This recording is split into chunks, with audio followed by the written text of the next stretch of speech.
dans cette annexe, je vais vous montrer comment faire travailler Lightroom avec Photoshop.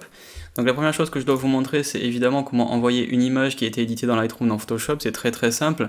Quand on a une image sélectionnée ici, on va faire un clic droit et on va dire modifier dans Photoshop CC 2017 ou parmi les autres applications qui peuvent recueillir un développement qui a été réalisé dans Lightroom. Donc si je choisis modifier dans Adobe Photoshop CC 2017, l'image va être convertie dans le format que Photoshop attend de Lightroom, c'est-à-dire une image en RGB en 16 bits et avec un espace de couleur qui correspond au ProPhoto RGB. Si je vais dans édition convertir en profil, j'ai ProPhoto RGB. Donc c'est vraiment le meilleur profil et le meilleur mode d'image pour garder toutes les informations qui sont issues d'un fichier brut. Donc il a bien fait son travail.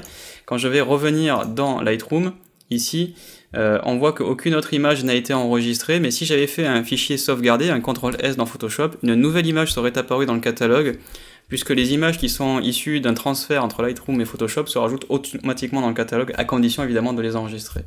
Donc là, puisque j'ai fait, je lui ai demandé de quitter sans enregistrer l'image, j'ai rien de nouveau qui s'est rajouté dans le catalogue. Ensuite, il y a deux outils automatisés qui sont pas mal.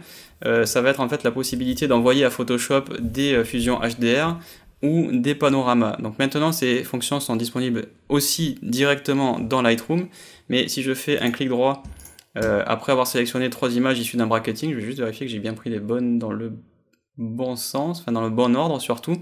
Oui, voilà, 1, 2, 3, 1, 2, 3, donc ça, voilà, c'est bien les 3 dernières ici qui vont servir à faire mon HDR. Alors, on va prendre la 11, 12, 13, tac, Shift, clic droit, et on va avoir, quand on fait modifier dans, on a fusion HDR dans Photoshop, ou bien on peut faire une fusion de photos HDR directement dans Lightroom. Donc c'est à vous de choisir. Ça c'est une nouveauté de Lightroom 6, la fusion HDR directement dans Lightroom, et c'est la même chose pour les panoramas. Donc PhotoMerge est intégré à Lightroom, la fusion HDR est intégrée à Lightroom, mais seulement depuis Photoshop 6 ou Photoshop CC. On voit ici voilà, le HDR qui a été intégré directement dans Lightroom. Donc ça c'est plutôt cool. Les décalages ici sont pas complètement corrigés, donc on peut tenter différents réglages pour voir si on peut arriver à lui faire corriger ça. On voit qu'on a quand même un joli ghosting en bas, qui nécessiterait probablement de faire un petit peu de masquage dans Photoshop.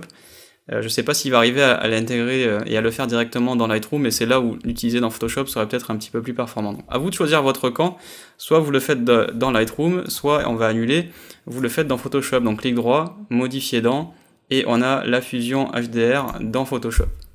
Donc là, Photoshop va récupérer les résultats et va assembler l'image pour nous faire un HDR. Donc on voit, il va ouvrir la surexposée, il va ouvrir la sous-exposée et la médiane, et concaténer tout ça dans un fichier qui est par défaut en 32 bits, mais que l'on peut éventuellement ensuite amener dans Photoshop en 16 bits avec les réglages que l'on souhaite.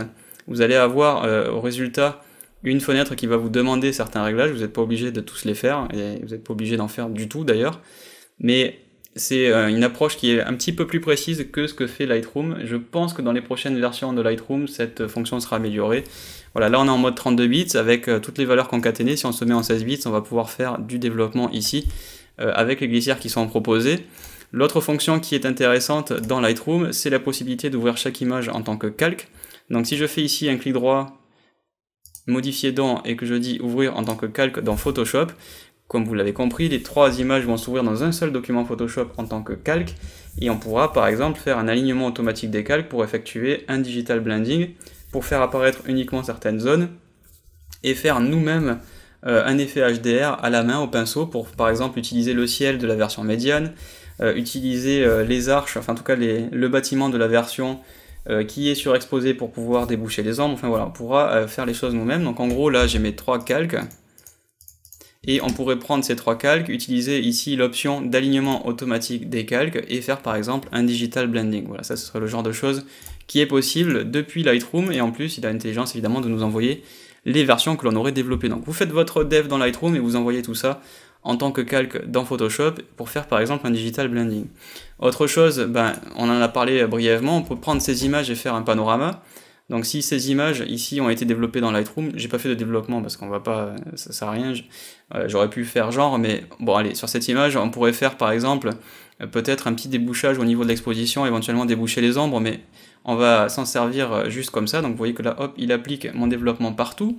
Quand je fais un clic droit, on peut aller dans fusion de photos et on a donc la fusion de panorama. et on a donc un photomerge qui va être intégré sans quitter Lightroom. C'est là aussi une nouveauté de Lightroom 6 ou Lightroom CC, mais jusqu'alors il fallait aller dans Photoshop, il fallait dire à Lightroom d'envoyer le résultat à Photoshop. Donc vous voyez que le résultat est assez rapide.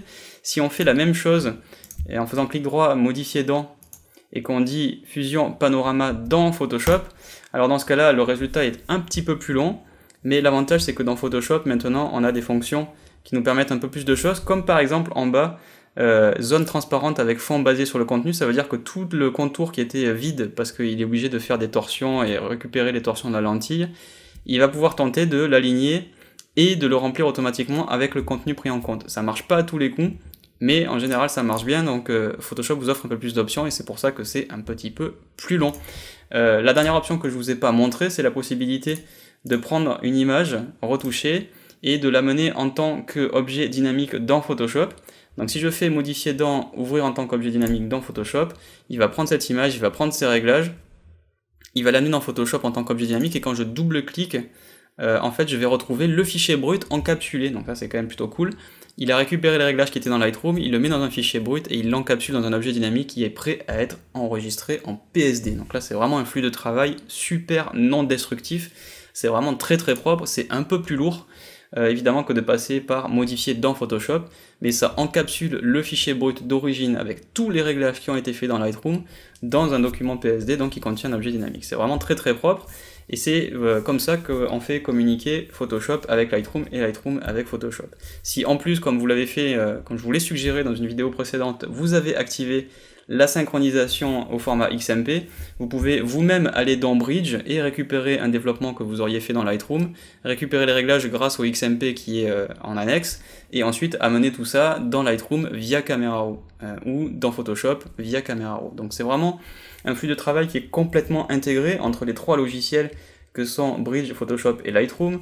Vous avez remarqué que les fonctions que vous trouvez dans le tri de Bridge sont celles que vous avez dans le tri de Lightroom, puisqu'on a aussi d'ailleurs les collections dans Bridge, et tout le module développement qu'on a vu sur la droite, quand on est dans le module développement, correspond en fait aux différents onglets que l'on a dans Lightroom. Donc le moteur de développement de Camera Raw est exactement le même que celui de Lightroom et inversement.